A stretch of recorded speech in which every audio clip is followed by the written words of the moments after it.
Hello विद्यार्थी मित्रों, good morning.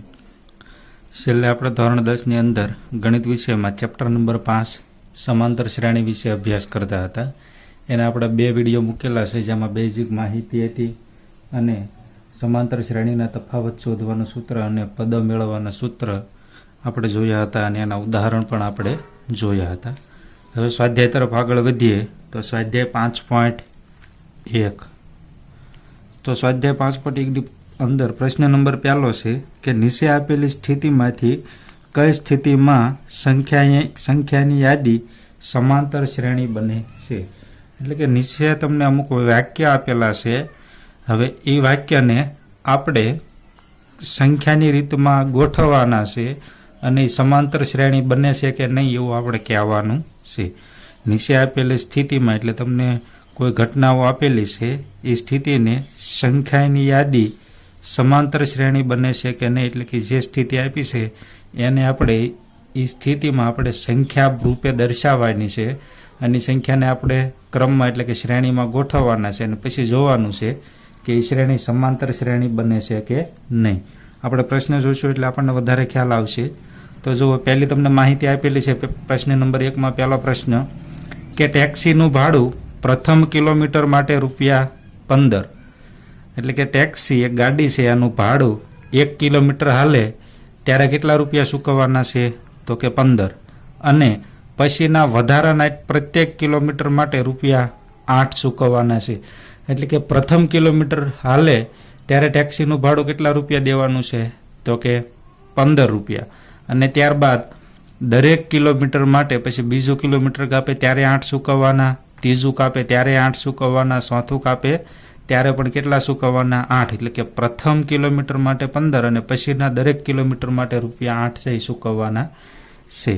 तो तमने ख्याल आवी गयो हशे कि आपणे श्रेणीमां गोठववाना छे। तो कई रीते गोठवशुं तो कि टेक्सीनुं भाडुं प्रथम किलोमीटर माटे ₹15 छे। तो तमने ख्याल आवी गयो छे कि प्रथम किलोमीटर एटले आपणे समांतर श्रेणीमां दर्शाववुं होय तो समांतर श्रेणीनी व्याख्या आपणी पासे शुं हती तो कि प्रथम पद सिवायना दरेक पदने प्रथम पद सिवायना दरेक पद माटे एटले कि ज्यारे प्रथम पद होय एना पछीनुं आगळनुं तमारे पद मेळववुं होय एना पछीनुं पद तो आगळना पदमां तमारे कोई ચોક્કસ संख्या उमेरवानी छे। अहींया जोईए कि टेक्सीनुं भाडुं प्रथम किलोमीटर माटे ₹15। तो हुं अहींया लखुं छुं कि प्रथम किमी माटे भाड़ू। हवे प्रथम किमी एटले तमने ख्याल हशे कि शुं थाय तो कि ए आपणुं प्रथम पद कयुं थाय तो कि ए केटला रुपया छे तो कि 15 रुपया। त्यारबाद बीजा किमी माटे तो जो पहेलुं पद ए छे तो तमने ख्याल हशे आपणुं मूळ स्वरूप। तो बीजा किमी माटे तमने ख्याल छे कि बीजું पद ए वत्ता डी। तो जो ए बराबर केटला छे तो कि 15। हवे वत्ता डी, डी एटले केटला तो कि प्रथम किमी माटे 15 रुपया चूकववामां आवे छे। त्यारबाद बीजा किमी माटे केटला रुपया तो कि दर वखते 8 रुपया चूकववामां आवे छे। तो 5 वत्ता 8 एटले केटला थाय छे तो कि 15 છે અહીંયા 15 વત્તા 8 એટલે કેટલા થાય છે એ બરાબર 15 અને ડી બરાબર 8। એટલે કે પ્રથમ પદ આપણું એ છે કે પ્રથમ પદ જો કઈ રીતે એ બન્યું તો કે પ્રથમ કિલોમીટર ગાડી હાલે છે ત્યારે ₹15 એટલે આપણું પ્રથમ પદ। ત્યારબાદ બીજા કિમી માટે એટલે કે બીજું પદ તો બીજા પદને આપણે શાના વડે દર્શાવી તો કે એ વત્તા ડી। ए बराबर 15 वत्ता 8, 15 ने 5 20 ने 3 23 કેટલા રૂપિયા થયા તો કે 23 રૂપિયા। ત્યારબાદ ત્રીજા કિમી માટે જોઈએ તો ત્રીજા કિમી માટે ભાડું તો ત્રીજા કિમીમાં તમને ખ્યાલ હશે પદ કયું આવશે તો કે ए वत्ता આપણે કેટલામું પદ મેળવવાનું છે? ત્રીજું. તો ડી કેટલા મૂકવાના? 1 ઓછો એટલે 2D. એ બરાબર 15 વત્તા 2D. ડી બરાબર દરેક વખતે કિલોમીટરના કેટલા? તો કે 8. તો એ આપણો ડી છે. 8 દુ 16. 16 ને 15 કેટલા થાય? તો કે 31 રૂપિયા. ત્યારબાદ ચોથા કિમી માટે જોઈએ, પણ આપણે ચોથા કિમીની જરૂર નથી, આપણે 3 કિમી હોય તો પણ ચાલશે. હવે જો આપણે શું કીધું છે કે ટેક્સીનું ભાડું પ્રથમ કિલોમીટર માટે ₹15. હવે ₹15 એ આપણું A1 એટલે પહેલું પદ થયું. A વત્તા ડી એટલે કે ₹23 એ આપણું બીજું પદ થયું. અને આપણું ત્રીજું પદ શું થયું? તો કે A વત્તા 2D. તો આ આપણને શું કીધું છે કે એક સ્થિતિમાં કઈ સ્થિતિમાં સંખ્યાની યાદી સમાંતર શ્રેણી બને. તો અહીંયા આપણને 3 પદ મળ્યા છે, 15, 13 અને 31. એટલે આપણને એક શ્રેણી મળી કે 15, 23 અને 31. આ આપણું શું છે? તો કે A1, આ A2 અને આ A3. હવે સમાંતર શ્રેણી બને છે કે નહીં એવું આપણે દર્શાવવાનું છે. તો સમાંતર શ્રેણી બને છે એના માટે દર્શાવવા માટે આ બંને વચ્ચેનો તફાવત અને આ બે પદ વચ્ચેનો તફાવત આપણે જોઈએ. તો ડી બરાબર A2 માઇનસ A1. ત્યારબાદ આ બંને વચ્ચેનો તફાવત જોઈએ કે A3 અને A2 વચ્ચેનો. તો A3 માઇનસ A2. તો અહીંયા હું કિંમત દર્શાવું છું. A2 બરાબર કેટલા છે? તો કે 23. A1 બરાબર તો કે 15. તો ડી બરાબર કેટલા મળ્યા? તો કે 8. એવી જ રીતે અહીંયા A3 બરાબર કેટલા છે? તો કે 31 માઇનસ A2 એટલે કે 23. તો 31માંથી 23 જાય તો 30માંથી 20 જાય તો 10 વધે. 10 ને 11, 11માંથી 3 જાય તો કેટલા વધે? તો કે 8. તો જો બંનેનો તફાવત કેવો મળ્યો? તો કે સરખો. તો લખવાનું કે અહીં બંને પદનો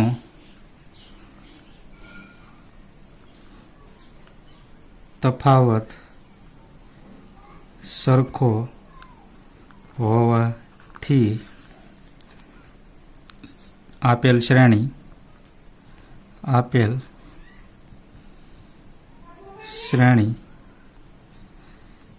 સમાંતર શ્રેણી છે. આપેલ શ્રેણી એ સમાંતર શ્રેણી છે. આ તો પ્રશ્ન નંબર 1નો દાખલા નંબર 1 ફરીથી સમજીએ. પ્રશ્ન નંબર 1 શું કહેવા માગે છે? તો કે નીચેની સ્થિતિમાંથી કઈ સ્થિતિમાં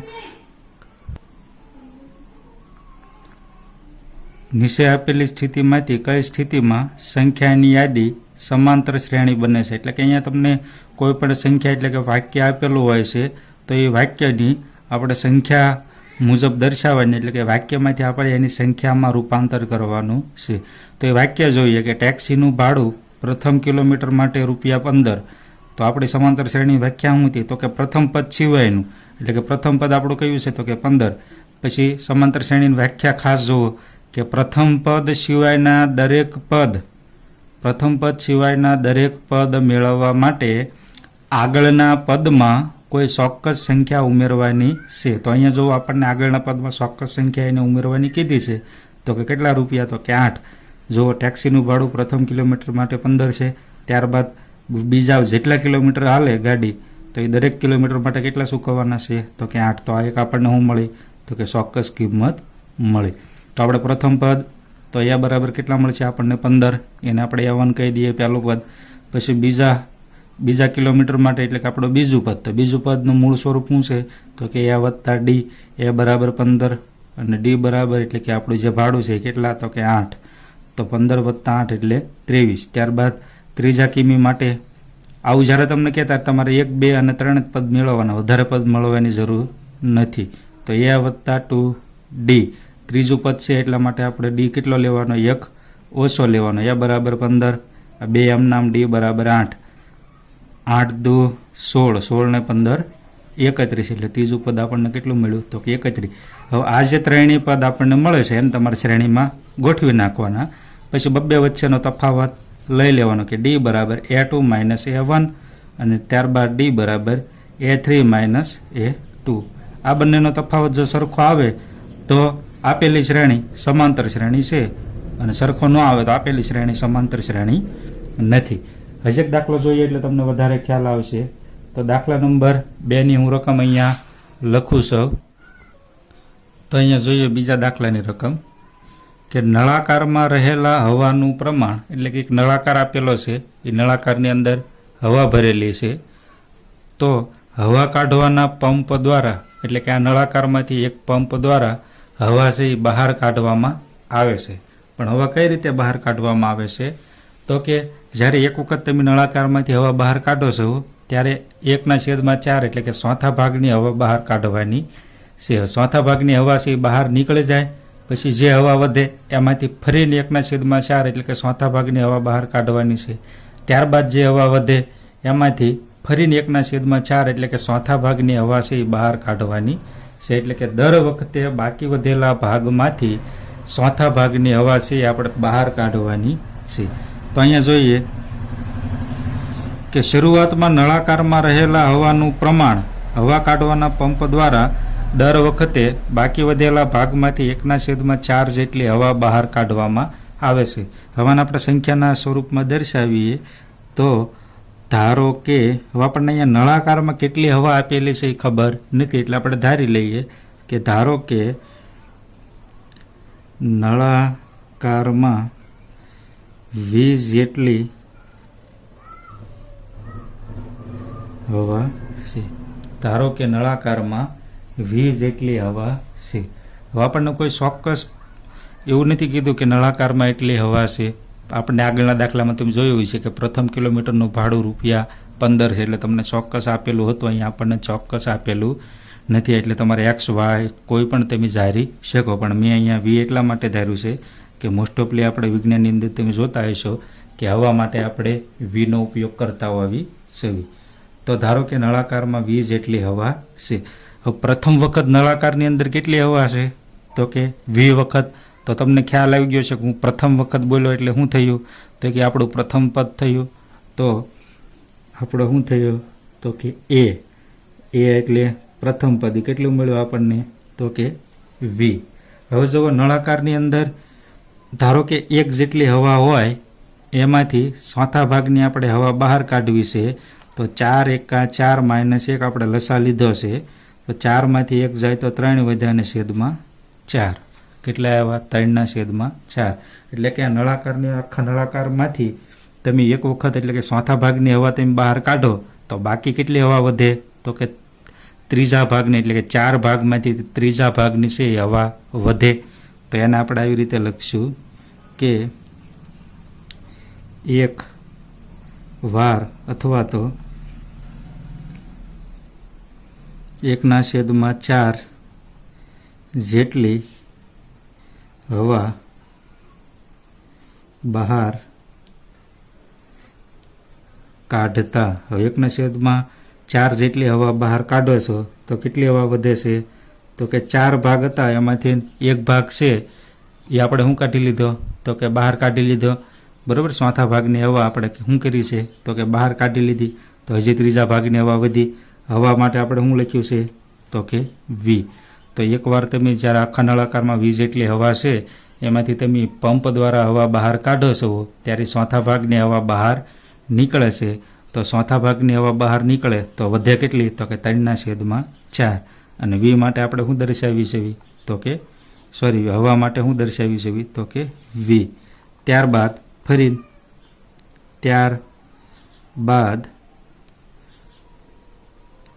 ફરી 1/4 જેટલી હવા બહાર કાઢતા. હવે જો ફરી વખત જ્યારે તમે હવા બહાર કાઢો છો ત્યારે જે દર વખતે આપણે કેટલી હવા બહાર કાઢવી છે? તો કે ચોથા ભાગની હવા બહાર કાઢવી છે. જે આપણી પાસે 20 જેટલી હવા હતી, એટલે કે 1 જેટલી હવા હતી, તો એ 20માંથી આપણે શું કર્યું? ચોથા ભાગની હવા બહાર કાઢી. એટલે શું થયું? હવે 20 જેટલી હવા એટલે એક આખો ભાગ. હવે આખા ભાગમાંથી આપણે કેટલી બહાર કાઢી? ખાસ યાદ રાખો કે આખો એક ભાગ છે એમાંથી આપણે ચોથા ભાગની હવા બહાર કાઢી એટલે આપણને 3/4 જેટલી હવા મળી. કેટલી મળી? 3/4 જેટલી હવા માટે આપણે એકમ કયો દર્શાવ્યો છે? તો કે વી. અહીંયા હું આવી રીતે પણ લખી શકું કે ધારો કે નળાકારમાં 1 વી જેટલી હવા છે. હવે જુઓ, 1 વી જેટલી હવા હતી, એમાંથી ચોથા ભાગની હવા બહાર કાઢી તો ત્રીજા ભાગની હજી વધી. હવે પછી ત્યારબાદ રકમમાં શું કીધું છે? તો કે બાકી વધેલા ભાગમાંથી, એટલે કે દર વખતે બાકી વધેલા ભાગમાંથી કેટલી હવા બહાર કાઢે છે? તો કે 1/4. તો અહીંયા જે બાકી વધેલો ભાગ હતો, હવે એ આખો ભાગ થઈ ગયો. શું થઈ ગયો? એક આખો ભાગ હતો, એમાંથી 1/4 આપણે હવા બહાર કાઢી, બરોબર. હવે જે હવા બહાર કાઢી એટલે આપણે ત્રીજા ભાગની વધી.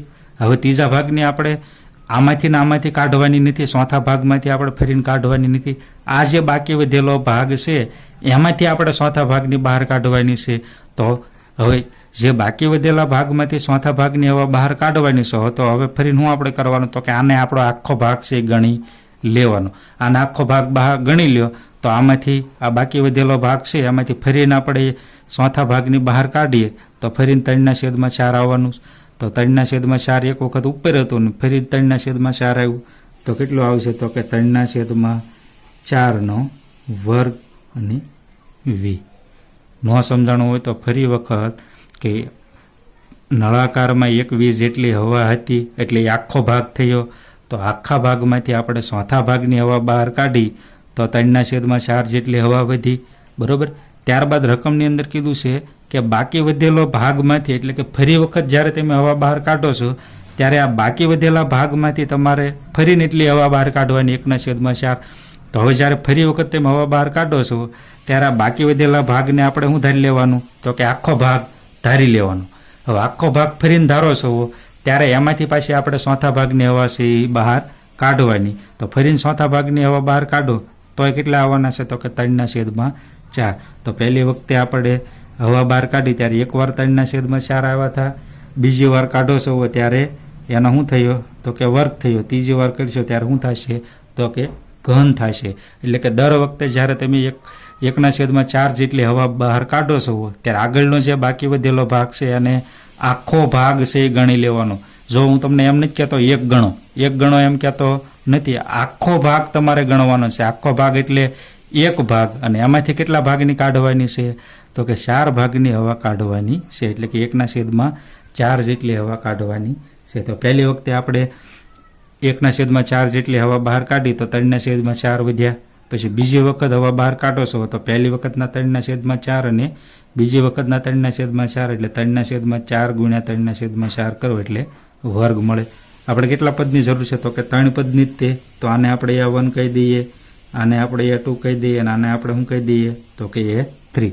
હવે એવું કીધું છે આપણે પ્રશ્ન નંબર 1 ની અંદર જુઓ કે આપેલી સ્થિતિમાં સમાંતર શ્રેણી બને છે કે નહીં. પહેલાં સંખ્યાની સ્વરૂપમાં આપણે દર્શાવવાનું. તો હું અહીંયા શ્રેણી લખી નાખું કે પ્રથમ પદ વી, ત્યારબાદ બીજું પદ તો કે 3/4 વી, ત્યારબાદ ત્રીજું પદ તો કે 3/4 વર્ગ વી, બરાબર. આગળનું પદ આપણને દર્શાવવાનું કીધું હોય તો 3/4 ઘન વી, પણ આપણે 3 પદની જ જરૂર છે. હવે આને આપણે A1 કહી દઈએ, આને A2 કહી દઈએ અને આને A3 કહી દઈએ. હવે આપણને તમને ખ્યાલ છે કે તફાવત સરખો મળવો જોઈએ. તો A2 - A1 અને આ બાજુ D બરાબર A3 - A2. તો જુઓ D બરાબર A2 કેટલા છે? તો કે 3/4 વી માઇનસ A1 કેટલા છે? તો કે વી. તો D બરાબર, જો અહીંયા વી છે ને અહીંયા વી છે તો વી છે સામાન્ય વહી ગયો. ત્યારબાદ કાઉન્સની અંદર શું વધશે? તો અહીંયાથી વી છે સામાન્ય વહી ગયો તો વધ્યા કેટલા? 3/4. અહીંયાથી વી સામાન્ય વહી ગયો તો વધ્યા કેટલા? તો કે 1. તો D બરાબર, હવે જુઓ અહીંયા આપણે વી એમના અહીંયા લસા લેવો પડે. અહીંયા કાંઈ નથી તો 1 હોય તો અહીંયા 4 છે ને અહીંયા કેટલા છે? તો કે 1. તો આપણે લસા કેટલો લેવો છે? તો કે 4. તો આ સંખ્યાનું ઉપર નીચે આપણે 4 વડે ગુણવી પડે. તો નીચે 4 વડે ગુણો એટલે આ 4 અને આ 4 બંને કેવા થઈ જાય? તો કે કોમન. તો આને તમારે 4 વડે ગુણવાના એટલે 4 એકા 4 એટલે 3 - 4. તો આપણને સંખ્યા મળી કે વી બરાબર સોરી ડી બરાબર, હવે જુઓ અહીંયા 3 - 4 એટલે કેટલા વધ્યા -1 એના છેદમાં 4. તો આખી સંખ્યા ડી બરાબર -1/4v આ આપણને મળ્યું. હવે જો ડી બરાબર આની આ સંખ્યા આપણને અહીંયા મળે તો આપણે શું થશે તો કે આપેલી શ્રેણી છે સમાંતર શ્રેણી મળે. તો આપણે જોઈએ તો ડી બરાબર, હવે A3 કેટલા છે તો A3 બરાબર 3/4 v માઇનસ A2 કેટલા છે તો કે 3/4v. હવે જો ડી બરાબર, હવે અહીંયા 3/4, અહીંયા પણ 3/4, અહીંયા 2 વખત છે 3/4, તો એક વખત 3/4 કોમન કાઢી લઈએ. હજી જો અહીંયા 20 છે ને અહીંયા 20 છે તો v પણ કોમન લઈ લઈએ. તો વધ્યા કેટલા તો કે અહીંયા 2 3/4 હતા, એમાંથી 1 જતા રહ્યા તો 1 3/4 વધ્યા. પછી અહીંયા 3/4 કોમન વહી ગયા અને v પણ કોમન વહી ગયો તો કાંઈ વધ્યું નહીં. તો કેટલા આવ્યા તો કે 1. તો ડી બરાબર 3/4v. હવે જો અહીંયા આપણે હતું 3/4 -1, તો અહીંયા પણ 3/4 -1 એનું આપણે સાદું રૂપ આપ્યું તો શું આવ્યું તો કે -1/4. તો ડી બરાબર, હવે આ ઉપરનો અસળ પદનો ગુણાકાર અસળ પદ સાથે એટલે 3 × 3, પણ આ માઇનસ નિશાની છે અહીંયા લાગુ પડી જાય. છેદમાં છેદનો ગુણાકાર છેદ હારે તો ચોકે 16v એમના. તો આ ડી બરાબર આપણને બીજા પદના તફાવત માટે ડી કેટલો મળ્યો -3/16v, અને આ ડી બરાબર કેટલા મળ્યા તો કે -1/4v. હવે જો ડી એટલે આપણે શું તો કે ચોક્કસ સંખ્યા. આપણે કોઈ સંખ્યા આપેલી હોય, સમાંતર શ્રેણીની વ્યાખ્યા વિચારો કે એ પ્રથમ પદ હોય અને બીજું પદ ઉમેરવું હોય તો એમાં બીજું પદ મેળવવું હોય તો એમાં કોઈ ચોક્કસ સંખ્યા ઉમેરવાની. હવે પછી ત્રીજું પદ મેળવવું જે આ ચોક્કસ સંખ્યા ઉમેરી હોય એ જ એમાં ઉમેરવાની. તો જો આ ચોક્કસ સંખ્યા આપણે ઉમેરી હોય તો આની આ જ ઉમેરવી પડે. એટલે અહીંયા આપણને કઈ સંખ્યા મળી છે તો કે અલગ સંખ્યા આપણને મળી છે. માટે લખવાનું કે માટે તફાવત સમાન ન હોવાથી આપેલ શ્રેણી સમાંતર શ્રેણી નથી. દાખલો થોડોક અઘરો છે પણ હરખો વ્યવસ્થિત સમજવો. ફરીથી એક વખત સમજાવશું, ધ્યાનથી સમજજો. થોડોક તો અઘરો છે પણ કરવો તો પડશે. નળાકારમાં રહેલા હવાનું પ્રમાણ હવા કાઢવાના પંપ દ્વારા દર વખતે બાકી વધેલા ભાગમાંથી 1/4 જેટલી હવા બહાર કાઢવામાં આવે છે.